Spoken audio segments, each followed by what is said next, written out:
មនុស្សយន្ត4ជាន់កម្រិតឧស្សាហកម្មដែលដំណើរការលឿនបំផុតក្នុងល្បឿន6ម៉ែត្រស្លាកវិនាទីមានសមត្ថភាពគ្រប់ជ្រុងជ្រោយដើម្បីទប់ទល់នឹងបរិស្ថានជាច្រើនប្រភេទការសម្របខ្លួនទៅនឹងដីបានល្អឥតខ្ចោះដើម្បីធានាបាននូវការធ្វើដំណើរប្រកបដោយស្ថិរភាពលើផ្ទៃរអិលឬផ្ទៃមិនស្មើគ្នាការកើនឡើង 100% នៃបន្ទុកប្រកបដោយនិរន្តរភាពការកើនឡើង 200% នៃការស៊ូទ្រាំការកើនឡើង 100% នៃការដើរជាបន្តបន្ទាប់ជាមួយនឹងបន្ទុកលើសពី40គីឡូក្រាមការដើរជាបន្តបន្ទាប់ជាមួយនឹងបន្ទុក20គីឡូក្រាមអាចមានរយៈពេលលើសពី4ម៉ោងជាមួយនឹងចម្ងាយលើសពី15គីឡូម៉ែត្រការកើនឡើង 200% នៃការស៊ូទ្រាំការស៊ូទ្រាំដើរជាបន្តបន្ទាប់លើសពី5ម៉ោងជាមួយនឹងចម្ងាយលើសពី20គីឡូម៉ែត្រការកើនឡើង 170% នៃដំណើរការសន្លាក់ជាមួយនឹងកម្លាំងបង្វិលជុំ360 Nm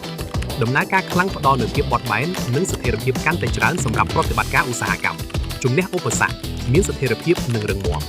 សមត្ថភាពឆ្លងកាត់ឧបសគ្គខ្ពស់ងាយស្រួលឆ្លងកាត់ភាពរញ៉េរញ៉ៃនៃគំនរឈើវេទិកាកម្ពស់40សង់ទីម៉ែត្រនិងឧបសគ្គផ្សេងៗទៀតការកើនឡើង 100% នៃបន្ទុកប្រកបដោយនិរន្តរភាពការកើនឡើង 200% នៃការស៊ូទ្រាំការកើនឡើង 100% នៃការដើរជាបន្តបន្ទាប់ជាថ្មដោតចូលការសាក់ថ្មដោយស្វ័យប្រវត្តិដែលមានស្ថិរភាពនិងអាចទុកចិត្តបានថ្ម B2 គាំទ្រការផ្លាស់ប្ដូររហ័សហើយក៏គាំទ្រដំណោះស្រាយសាក់ថ្មដោយស្វ័យប្រវត្តិជាជម្រើសដែលសមស្របសម្រាប់ដំណោះស្រាយជាច្រើនប្រភេទទម្រង់កង់និងជើងទម្លុះដែនកំណត់នៃការស៊ូទ្រាំ